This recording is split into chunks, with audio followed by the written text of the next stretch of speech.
Nous avons débuté dimanche dernier une nouvelle série de prédications sur le livre de l'Ecclésiaste, un des livres de sagesse que nous trouvons dans la Bible.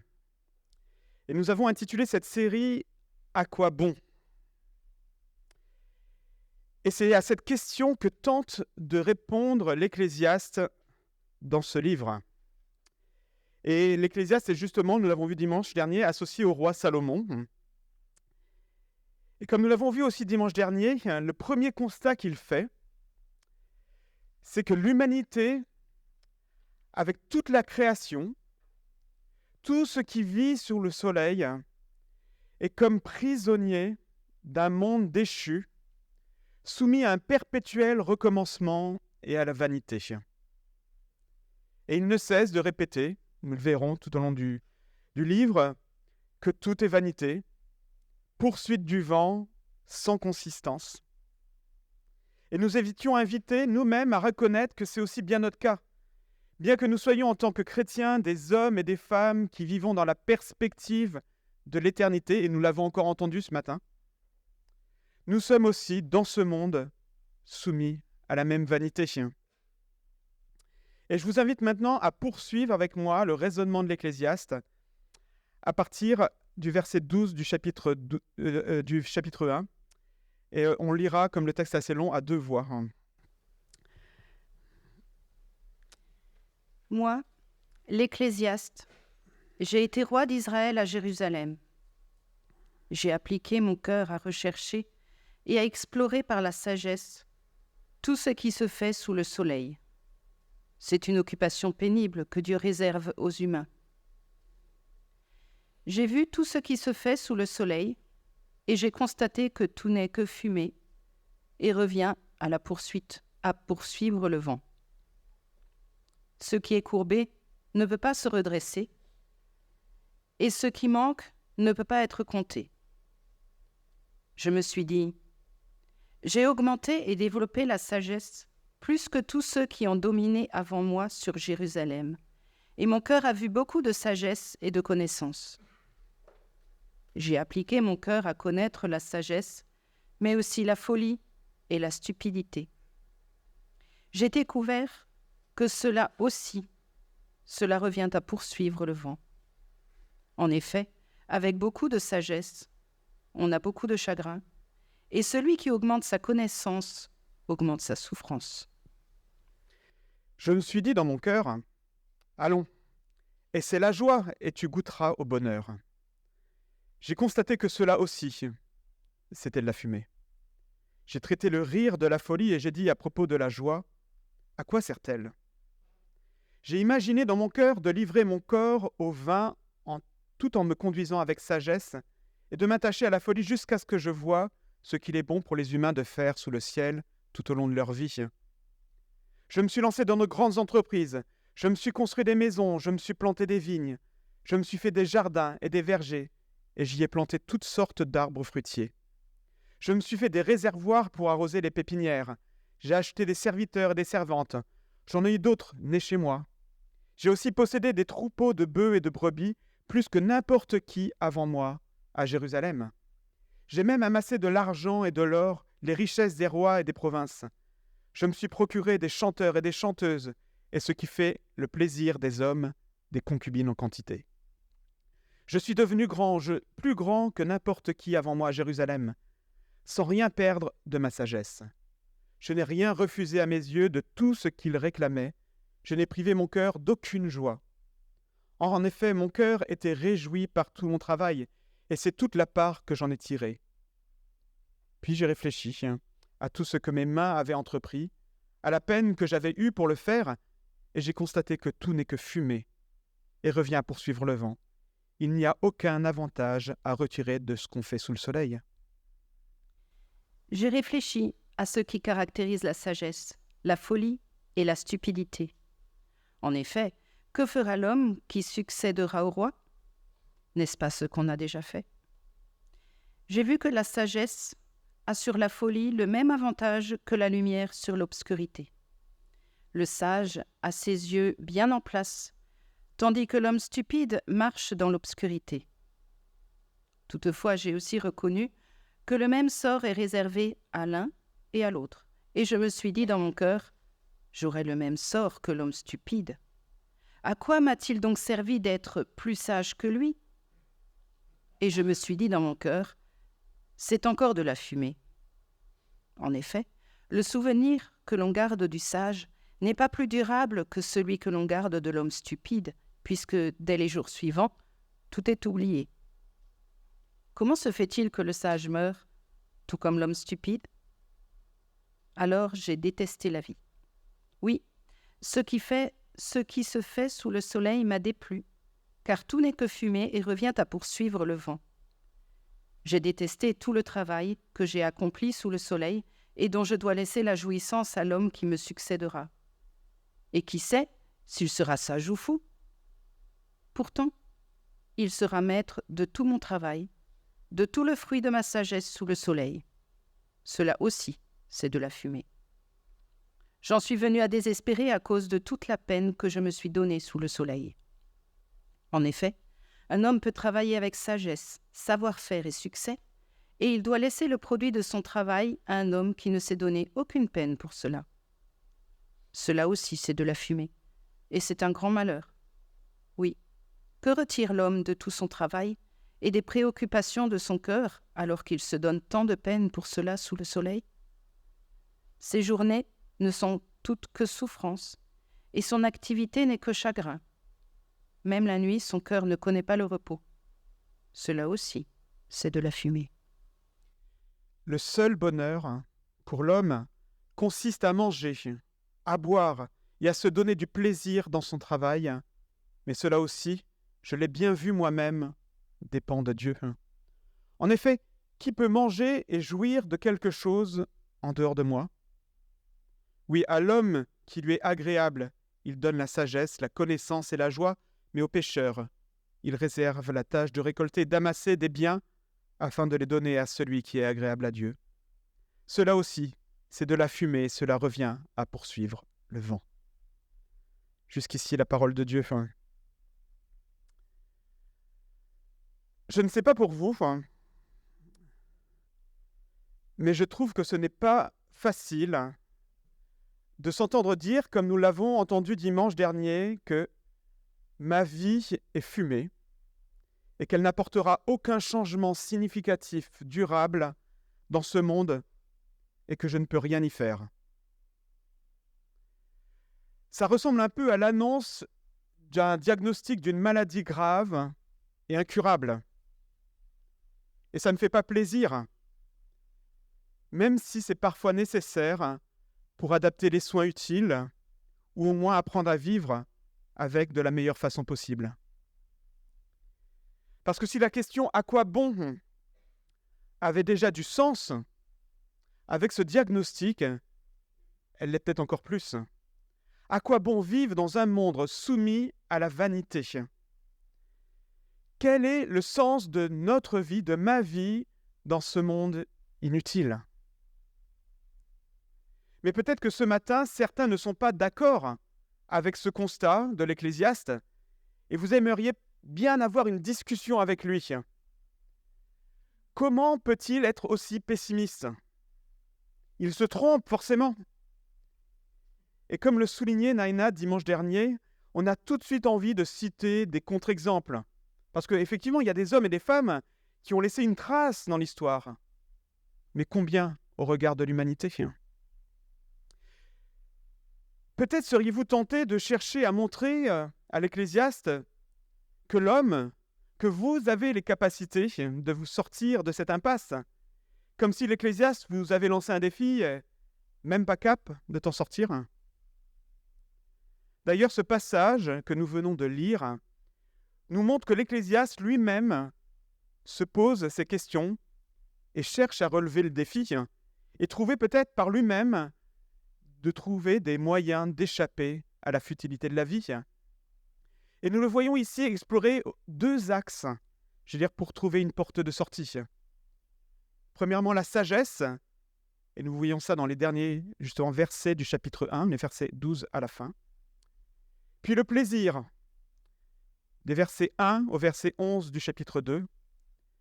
Et enfin, il fait un bilan, une conclusion à cette exploration, et peut-être un changement de perspective. Moi, l'Ecclésiaste, j'ai été roi d'Israël à Jérusalem. J'ai appliqué mon cœur à rechercher et à explorer par la sagesse tout ce qui se fait sous le soleil. Pour comprendre le type d'investigation qui a été menée ici, nous avons d'abord besoin de comprendre de quelle sagesse il s'agit. Si je vous dis que j'ai appliqué mon cœur à rechercher et à comprendre le monde par la sagesse, vous pourriez peut-être être enclin à me faire comprendre que je ne suis pas non plus ce qui se fait de plus sage sous le soleil. Et vous auriez certainement raison. Et quelque part, l'examen n'est valable que si la personne est qualifiée pour le faire. Et c'est le cas de l'Ecclésiaste. Il commence ses investigations en mentionnant ce qui le rend légitime. Il est roi d'Israël. Et dans la culture moyen-orientale, on accordait au roi une grande sagesse. Étant donné cette position, l'Ecclésiaste est donc qualifié, au moins aux yeux du peuple auquel il s'adresse, au premier lecteur. Mais qu'en est-il vraiment ? L'histoire, même l'histoire d'Israël, nous rapporte la vie de rois qui était loin d'être sage. Mais s'agissant de Salomon, puisque nous l'avons vu dimanche dernier, il est clairement fait référence à lui, il s'agit du roi connu pour sa sagesse. Une sagesse éprouvée, reconnue et même proverbiale. La Bible nous rapporte, dans les premiers chapitres du livre des rois, ses réalisations, ses jugements sages, et même le déplacement d'une reine d'un pays limitrophe venue pour voir de quelle façon Salomon était sage. Il a écrit de nombreux proverbes. De plus, si nous lisons le chapitre 3 de 1 Roi, nous voyons que cette sagesse est un don de Dieu, une grâce que Dieu a faite à Salomon pour bien diriger son peuple. Salomon a donc été particulièrement équipé par ce qui se fait de mieux en qualité de sagesse, Dieu lui-même, pour exercer la sagesse sous le soleil. Qui de mieux que Salomon est donc légitime pour cette exhortation sur le sens de la vie, cette exploration sur le sens de la vie? L'examen est donc valable, la personne est qualifiée pour le faire. De plus, l'Ecclésiaste n'a non seulement pas ménagé ses efforts pour son examen, son champ d'investigation était global, total.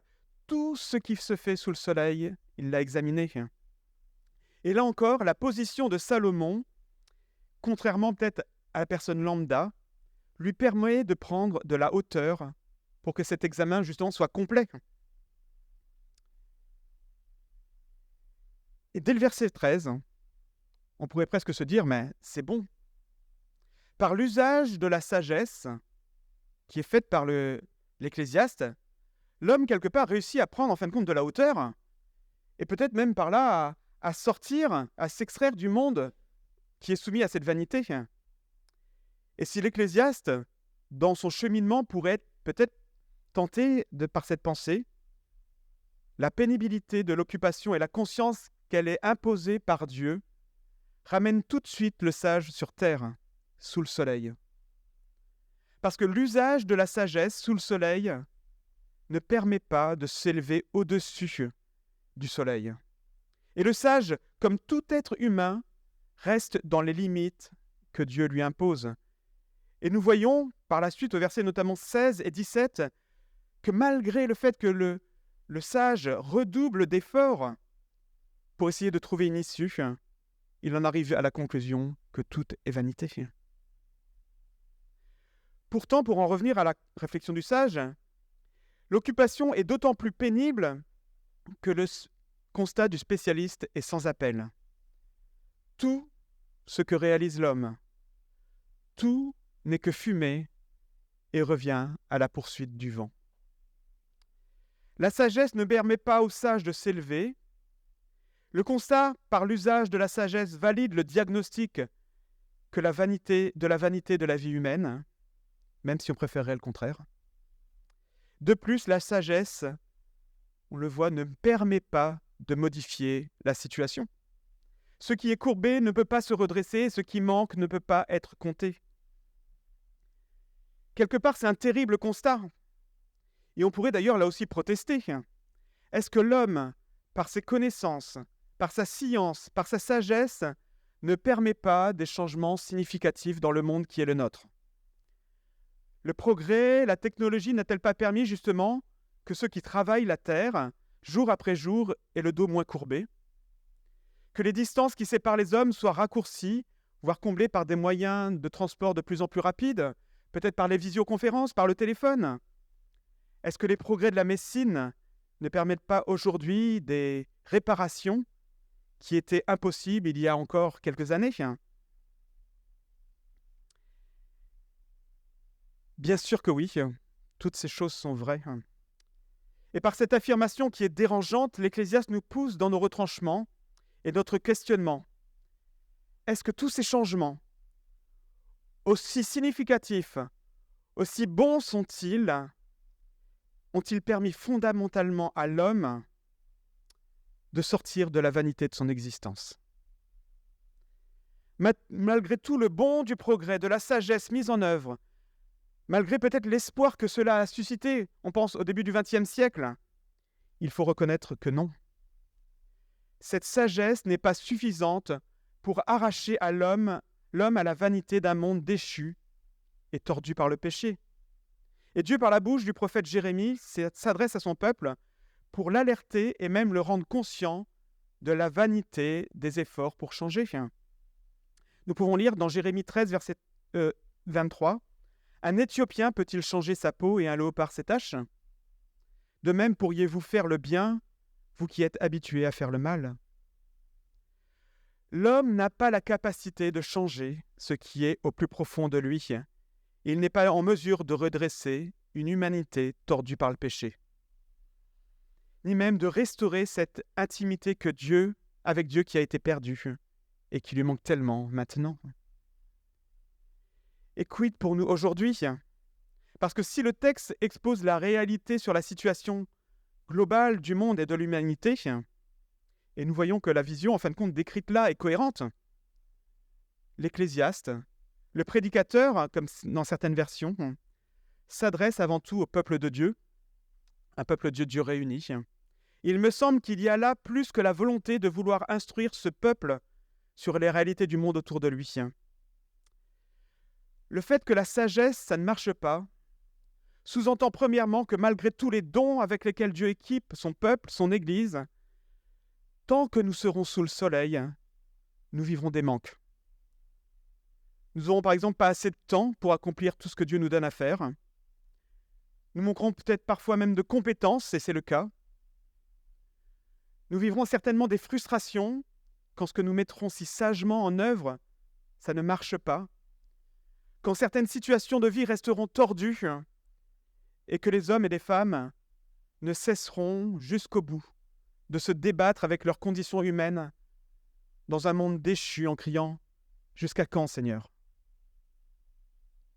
Nous devons être conscients, et j'ai envie de dire même persuadés, au risque d'appliquer des mauvais traitements, et quand je dis mauvais traitements, je passe dans le sens médical, que la sagesse, même don de Dieu pour la bonne gestion du monde et de l'Église, est vaine pour transformer les cœurs humains et permettre à l'homme de s'extraire d'un monde déchu où il vit maintenant sous le soleil.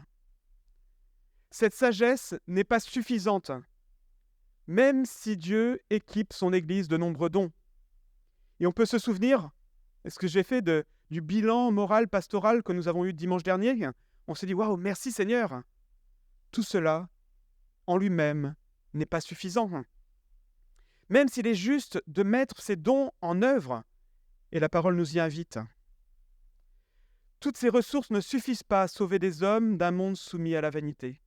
Toute la sagesse et la pertinence de nos conseils, même s'ils sont bons, ne sont pas la solution ultime et suffisante lors de nos accompagnements pastoraux, lors de nos groupes de croissance et même lors de nos relations d'aide. Et c'est d'autant plus important de s'en rappeler quand on se souvient que le mot utilisé pour dire vanité, ével, traduit aussi ailleurs comme idole. Ne faisons pas de nos ressources, de notre sagesse, de ce que Dieu nous a donné, des idoles, une idole sur laquelle nous comptons pour avoir une église en bonne santé et être nous-mêmes en bonne santé. Et même si à ce moment précis l'Ecclésiaste ne donne pas plus de solutions, la notion même d'idolâtrie nous suggère déjà où tourner le regard, vers le seul qui n'est pas une idole, vers Dieu lui-même. Mais nous y reviendrons plus tard. Parce que si la voie de la sagesse confirme le diagnostic initial, vanité des vanités, tout est vanité, et que la sagesse, ça ne marche pas, peut-être existe-t-il une solution, j'ai envie de dire, opposée. La folie, le plaisir, la jouissance. Faire du plaisir le sens de notre vie. Hakuna Matata. Dans le film d'animation Le Roi Lion, c'est le conseil que donnent Timon et Pumba à Simba, qui se retrouve déprimé, loin de tout, au bout du rouleau. Profite de la vie, ne prends pas la tête. Et c'est maintenant la voie que choisit d'explorer l'Ecclésiaste. Contrairement à tout à l'heure, où le suspense pouvait peut-être planer, est-ce qu'il allait réussir par la sagesse ou non, et on avait le résultat juste à la fin, le sage ici spoile lui-même le résultat. Je me suis dit dans mon cœur, allons, essaie la joie et tu goûteras au bonheur. J'ai constaté que cela aussi c'était de la fumée. Tout de suite, c'est cette conclusion. L'Ecclésiaste choisit maintenant de faire la quête du sens de la vie, de faire de cette quête la quête de la joie et du bonheur. Et son verdict est sans appel, le bonheur, ça ne marche pas. Mais est-ce que c'est pas dit un peu vite ? Comment peut-il dire ça ? Est-ce que Salomon est-il aussi légitime en matière de jouissance et de bonheur qu'il l'était en matière de sagesse ? Parce que le bonheur, les plaisirs, la jouissance, c'est quand même cool, non ? Ça fait du bien.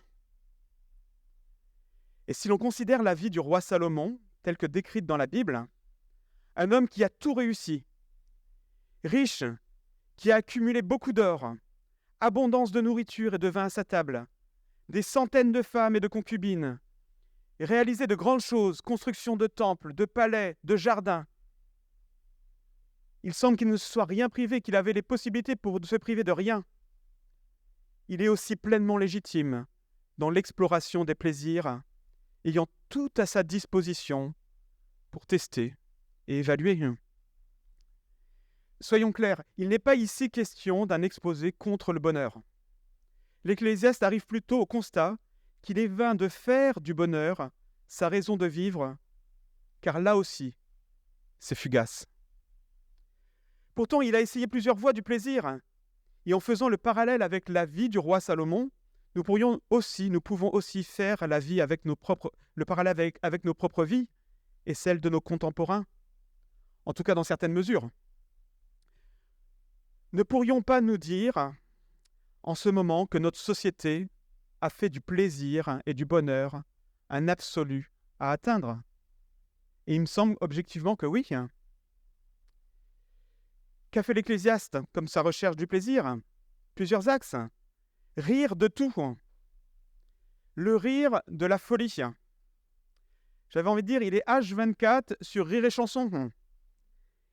Et il constate que c'est vide de sens.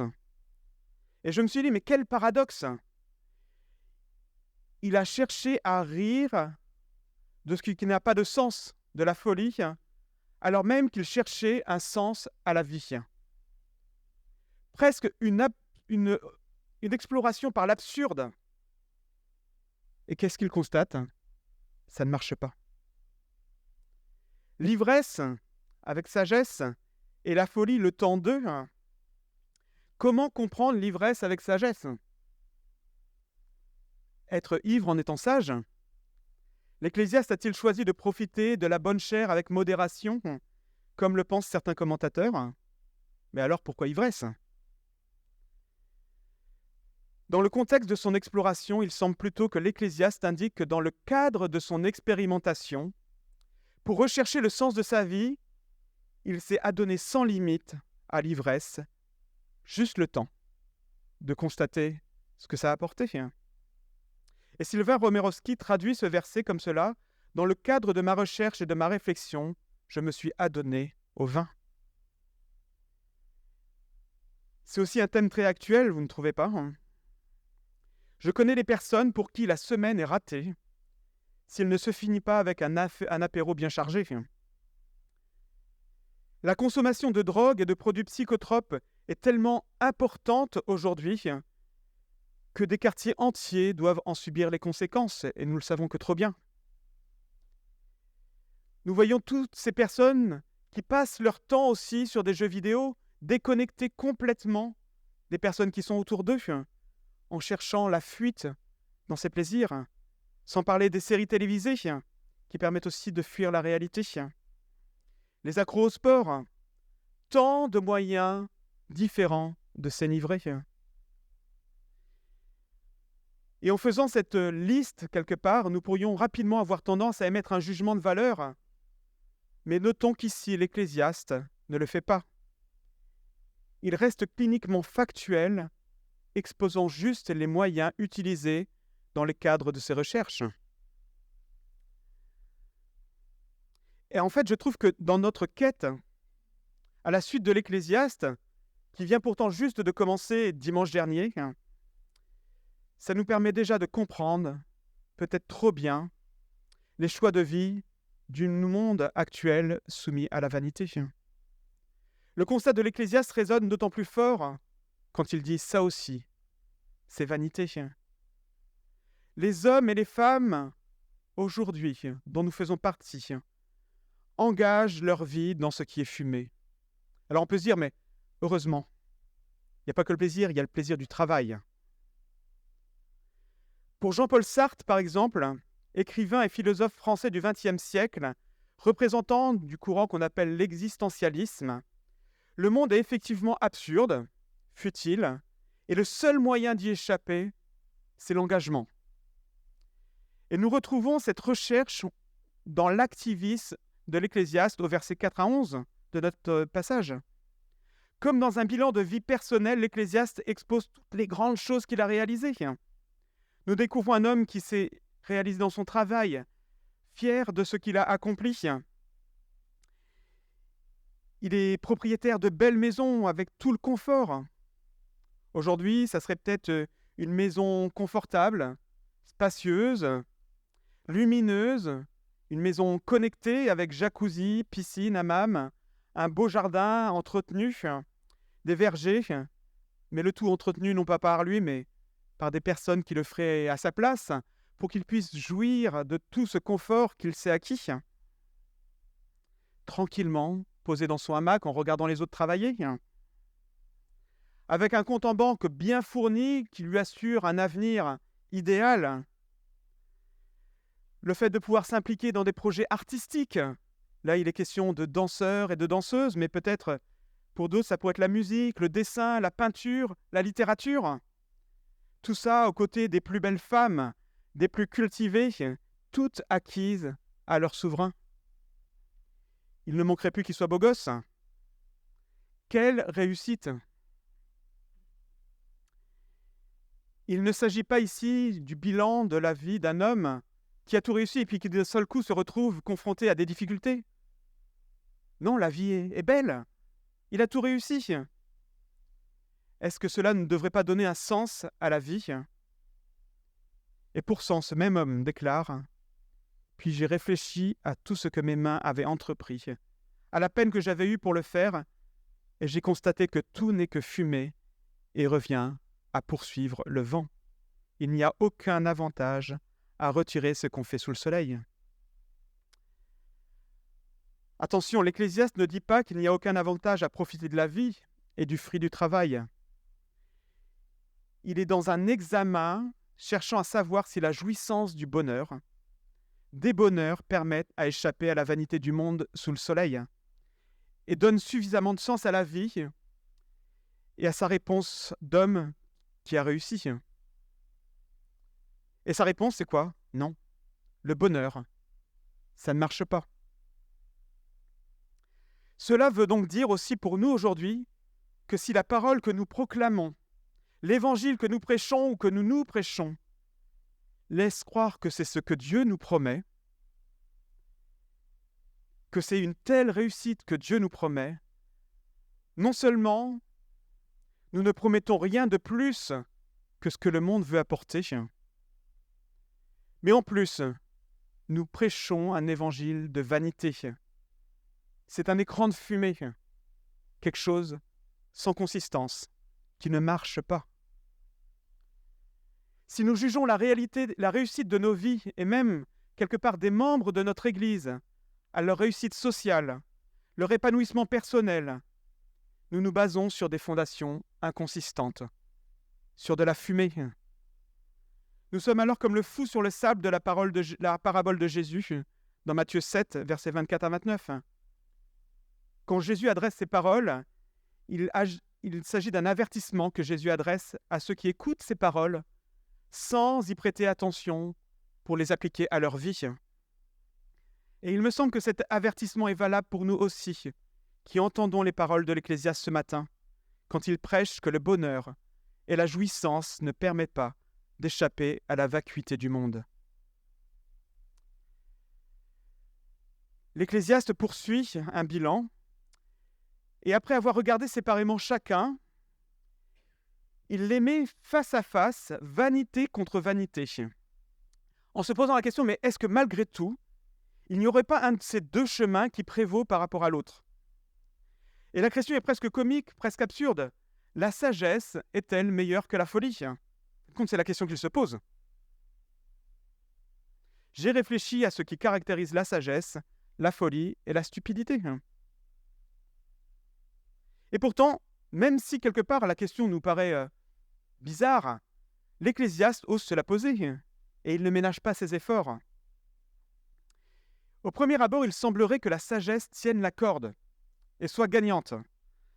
En effet, un des avantages de la sagesse sous le soleil, c'est d'éclairer le chemin et ainsi d'éviter certains obstacles. C'est d'ailleurs par la sagesse que l'Ecclésiaste a pu entreprendre et mener à bien sa réussite. Elle est donc utile, même si cette utilité est limitée et ne permet pas, comme nous l'avons vu, d'échapper à la vanité du monde. Pourtant, si le sage a les yeux bien en place, c'est ce que nous avons lu, on pourrait presque traduire « s'il a les yeux en face des trous » et qu'il sait se diriger dans la vie, contrairement à l'insensé qui ne se soucie pas de où il met les pieds, au bout de la course, la même chose l'attend. La même chose l'attend. La mort.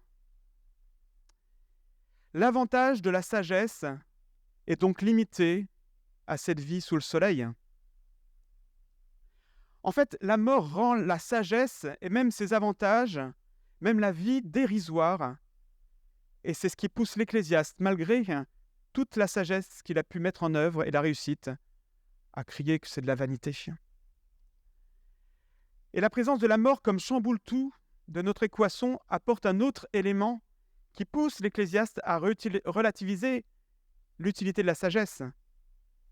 Parce que le sage n'aura aucune prise sur ce qui se fera sur son héritage une fois qu'il sera mort. Et nous voyons que cette double vanité pousse le sage à presque être dégoûté de la vie. Face à la frustration, la déception, la mort, il haït la vie dans laquelle il a pourtant pris tant de plaisir. Il ne s'agit pas d'une haine de la vie en tant que telle, mais d'une haine relative au vu de sa finalité. À ce stade, il peut être intriguant, voire dérangeant que l'Ecclésiaste n'exprime aucune espérance, au-delà de la mort, ni même la venue d'un sauveur qui pourrait permettre à l'homme d'être sauvé de la vanité de ce monde présent. On peut trouver une explication si l'on considère que cet essai sur la vie, le sens de la vie, a été écrit avant la mort, la résurrection de Jésus, venu délivrer les hommes et les femmes du monde des ténèbres. Pourtant, même avant Jésus, par leurs soupirs, des hommes et des femmes ont annoncé, ont aspiré après un tel sauveur. Mais ce n'est pas le cas ici pour l'Ecclésiaste. Non pas qu'il ne croyait pas à une vie après la mort, mais c'est comme s'il nous obligeait à nous limiter, à regarder à la vie sous le soleil, et à nous rendre compte que nous vivons cette vie bien en deçà de ce que nous pouvons en attendre. Réfléchir au sens de la vie ici-bas et nous rendre compte de la futilité de nos vies nous oblige à rechercher, à recalibrer nos vies de façon la plus juste. Et peut-être à changer de perspective, et c'est ce que fait l'Ecclésiaste dans les 3 derniers versets. Alors que jusque-là, tout était centré sur l'homme, et que le sens de sa vie était de rechercher la sagesse ou les réalisations, l'Ecclésiaste invite son auditoire à considérer le sens de la vie sous le regard de Dieu. Le seul bonheur pour l'homme consiste à manger et à boire, à se donner du plaisir dans son travail, mais cela aussi, je l'ai bien vu moi-même, dépend de Dieu. Ces derniers versets sont comme une bouffée d'oxygène après le bilan que vient de dresser l'Ecclésiaste, vous ne trouvez pas ? En fait, la réponse aux investigations de l'Ecclésiaste se présente quand l'homme cesse d'être au centre du problème pour être remplacé par Dieu. Il y a quelque chose de logique si on considère qu'il est le seul qui n'est pas soumis à la vanité du monde, puisqu'il est transcendant. Le véritable sage est donc celui qui réalise qu'il ne peut pas s'affranchir de la vanité de la vie, tout en reconnaissant en Dieu celui qui pourvoit à son épanouissement. C'est là seulement en Dieu que ces vanités prennent du sens et même de la consistance, car ces vanités reprennent leur juste place et apparaissent comme des dons de Dieu. Peut-être que l'application la plus directe est de reconnaître justement ces plaisirs de la vie, ces petits plaisirs. Il est question là juste de manger et de boire. Quelque part, on a envie de dire, mais de quoi de plus normal, mais de les reconnaître comme des dons de Dieu. Et il me semble que juste l'exposition de ces deux plaisirs ouvre aussi la porte à plein d'autres petits plaisirs de la vie que nous avons. Le temps passé entre amis, en famille, avec ceux qu'on aime, certains loisirs, à les prendre comme ce qu'ils sont réellement, des dons de Dieu, et pouvoir en jouir, même dans la vanité du monde actuel. Vendredi dernier, comme ça m'arrive régulièrement, je suis allé au restaurant, et avec cette pensée en tête, avec les collègues, et je me suis dit, mais quel surcroît de plaisir de pouvoir vivre ces instants, pas juste comme un but à atteindre en se disant c'est la fin de la semaine et on en profite, mais comme une grâce de Dieu. Quel surcroît de plaisir. Peut-être une application, c'est aussi de reconnaître le plaisir du travail comme un don de Dieu. Et j'avoue, j'aime cette perspective du travail qui permet déjà de prendre plaisir au travail sans culpabiliser, mais tout en permettant de ne pas faire de ce travail le sens de la vie. On peut jouir du travail, ne pas se sentir coupable d'être au travail et de prendre du plaisir, et peut-être que pour certains, ça a pleinement du sens, mais sans que ce travail soit le centre de la vie et la quête du bonheur. Et cela va plus loin que le cadre professionnel. Toutes nos réalisations, quelque part, les travaux qu'on peut faire peut-être à la maison, nos réalisations artistiques, nos plus beaux tableaux, où on a passé des heures et des heures en prenant du travail, du plaisir, s'occuper de la maison, s'occuper de la famille, l'engagement dans l'Église. Nous pouvons pleinement prendre du plaisir en reconnaissant qu'il s'agit des dons de Dieu. Enfin, la dernière piste que nous donne l'Ecclésiaste pour vivre le mieux possible dans ce monde soumis à la vanité, c'est d'être conscient que Dieu est juste et qu'il accorde ses dons plus volontiers à ceux qui cherchent à vivre une vie juste, même si ce n'est pas toujours le cas. Et l'Ecclésiaste ne manquera pas de le souligner plus loin, au chapitre 9, verset 11. Et nous pouvons noter aussi que dans sa justice, Dieu donne satisfaction au juste, comme à celui qui vit sans se soucier du bon chemin. En fin de compte, si on regarde, il donne à chacun ce qui est selon leur cœur. Alors que l'Ecclésiaste était confronté à la frustration, de l'injustice, de la futilité de la vie, face à la mort qui touche les deux, quel bonheur de prendre conscience que Dieu est un Dieu juste. Enfin, je vais finir avec ça. Il me semble évident que le constat de la situation humaine, sous le soleil, met ici en relief la grandeur de la bonté de Dieu, qui seul donne une issue favorable. Ce n'est pas une bonté à bon marché, dans un monde de bisounours. Cette bonté se manifeste dans le ici et maintenant, sous le soleil d'un monde soumis à la vanité. La perspective de bonheur, de grâce et de justice ne se limite pas au pas encore de la vie chrétienne, même si nous soupirons à être débarrassés de la vanité du monde présent. Dieu est bon, et il est bon et juste aujourd'hui, ici, sous le soleil, alors que nous nous tenons rassemblés. Cette bonté, cette justice nous permet de ne pas désespérer et de vivre la vie présente sous le regard de Dieu. Quelle grâce d'en avoir besoin, d'en avoir conscience, par rapport à ceux qui vivent leur vie sans cette joyeuse perspective pleine de sens. Et des fois, je pense qu'on a du mal à comprendre ou à prendre conscience, tellement on y est habitué peut-être, que pour plein de personnes, ce n'est pas le cas. Ils vivent leur vie sans ce sens que nous trouvons en Dieu. Et peut-être que c'est ton cas ce matin, que tu sens que tu as cette vie qui est vide de sens.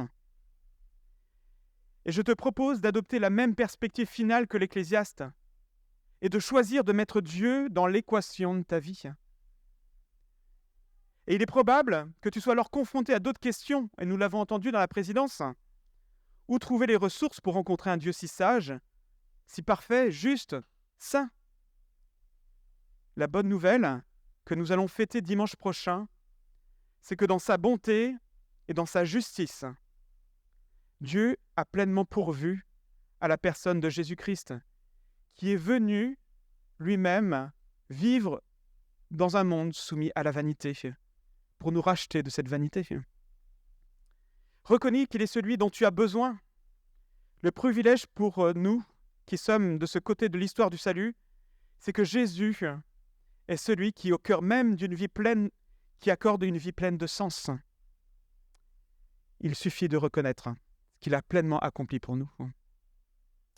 Prions. Seigneur, qu'il est bon de pouvoir tourner les yeux vers toi, alors que la vie que nous vivons peut parfois nous pousser à désespérer et à nous écrier « à quoi bon ?» Je te remercie Seigneur parce que dans tout ce que nous pouvions vivre de bon dans notre vie, nous pouvons le vivre sous ton regard, en prenant conscience que c'est toi qui nous fais grâce. Et Seigneur, je te demande vraiment de nous aider chaque jour davantage dans, effectivement, la vanité de nos vies, à garder cet espoir, cette espérance en toi, Seigneur, et garder les yeux fixés sur toi. Merci, Père. Amen.